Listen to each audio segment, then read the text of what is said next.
Now that the dust has settled on the wildest election in modern American history, and the man who claimed victory, New York businessman Donald J. Trump, has ascended to the most important job on the planet, there is plenty of post-mortem examination going on, and yet, ironically, very little honest reflection.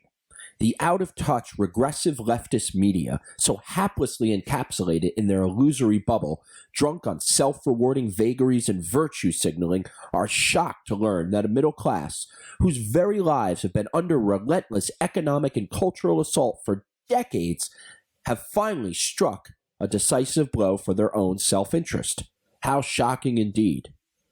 This was, of course, a surprise to no one who'd actually paid attention to the everyday man and woman in this country, and could forgo the fallacy of leftist ideology for some common logic.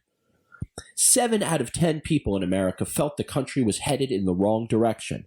Thus, in response to this chronic dissatisfaction, the DNC, led by the human fountain of perpetual dishonesty, Debbie Wasserman Schultz, decided it was a wise idea to nominate the most crony capitalist, corporate insider, Wall Street funded, focus group controlled candidate in American history at the very cultural moment that people wanted the exact opposite.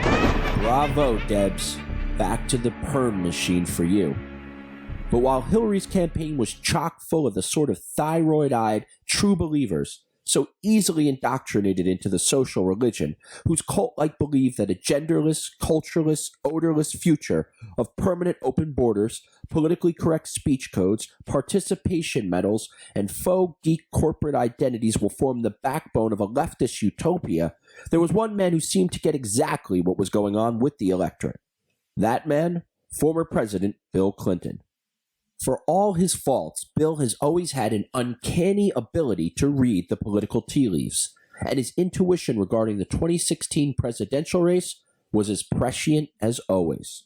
According to Politico, Hillary's campaign manager, the aptly named Robbie Mook, repeatedly shot down suggestions from Bill Clinton that Hillary's campaign should work to try to connect with these voters. To quote Anna Carney from Politico, in general, Bill Clinton's viewpoint of fighting for the working-class white voters was often dismissed with a hand wave by senior members of the team as a personal vendetta to win back the voters who elected him from a talented but aging politician who simply refused to accept the new Democratic map. And right there you see everything wrong with Hillary's campaign staff. A snotty, miseducated group of regressive leftist millennials obsessed with their ability to perceive the proper political strategy that they thus dismissed, out of hand, the advice of one of the most successful and intelligent political figures in modern American history, and a former president to boot. Bravo, Generation Me. But this wasn't the first time Bill seemed to have an instinct for the political zeitgeist of the undercurrent driving this election. In early October, at a campaign rally in Flint, Michigan, a former manufacturing town decimated by the neoliberal free trade policies of our corporate political class, Bill Clinton assailed President Obama's signature health care policy known as Obamacare for being, quote, the craziest thing in the world. In this deal are small business people and individuals who make just a little too much to get any of these subsidies. Why? Because they're not organized, they don't have any bargaining power with insurance companies, and they're getting whacked. So you've got this crazy system where all of a sudden 25 million more people have health care, and then the people are out there busting it sometimes 60 hours a week, wind up with their premiums doubled and their coverage cut in half. It's the craziest thing in the world. And once again, Bill was correct. Obamacare was punishing the middle class, and specifically those who worked hardest and did everything the right way.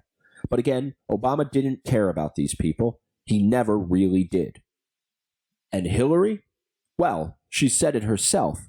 In a paid speech to her beloved Goldman Sachs, she announced that, quote, I'm kind of far removed from the struggles of the middle class.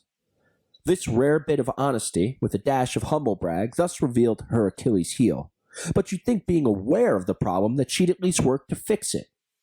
Think again. She followed up that statement with this one. Be grossly generalistic. You could put half of Trump supporters into what I call the basket of deplorables. right? The racist, sexist, homophobic, xenophobic, Islamophobic, you name it. And there it was, perhaps the stupidest self-inflicted wound in modern American politics. Not only was she removed from these people's struggles, but she felt that they were literally deplorable.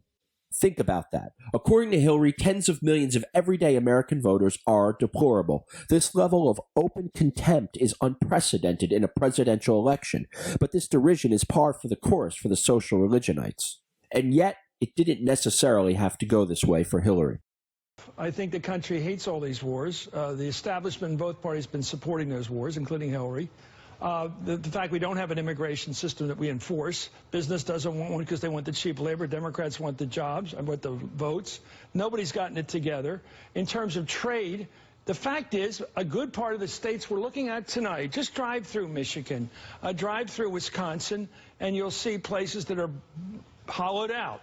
There's nothing left. There used to be a Blockbusters movie place to get videos. Yeah. They're gone. Now nothing's left but the diner. That's all that's left to hold the community together.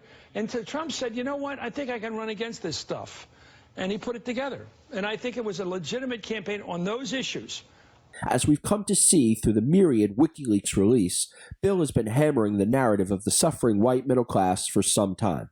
In a closed-door fundraiser for Hillary Clinton in Canton, Ohio in 2015, Bill said this: "We have incredible debates all over America that shouldn't exist between people in different racial groups because they don't trust law enforcement anymore," he continued. And in the middle of all this, we learned, breathtakingly, that middle-aged, non-college educated white Americans' life expectancy is going down and is now lower than Hispanics, even though they make more money. So not only did Bill know every important metric regarding and plaguing these people, he actually seemed to care. But this concern was laughed out of the room by Hillary's staff over and over again.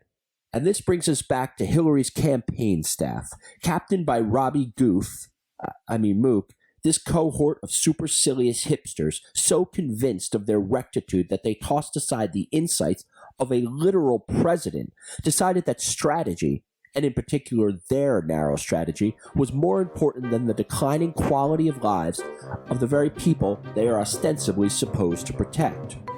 Thus, they ran a quietly aimless campaign. Without any coherent narrative and devoid of any real passion, they hoped the leftist media's incessant bashing of Trump would be enough to allow them to tiptoe into the White House. They thought wrong. And now Robbie Mook and his let's ignore the pain of a declining middle-class strategy will join him and his silly smirk on the forever ash heap of epic fail history.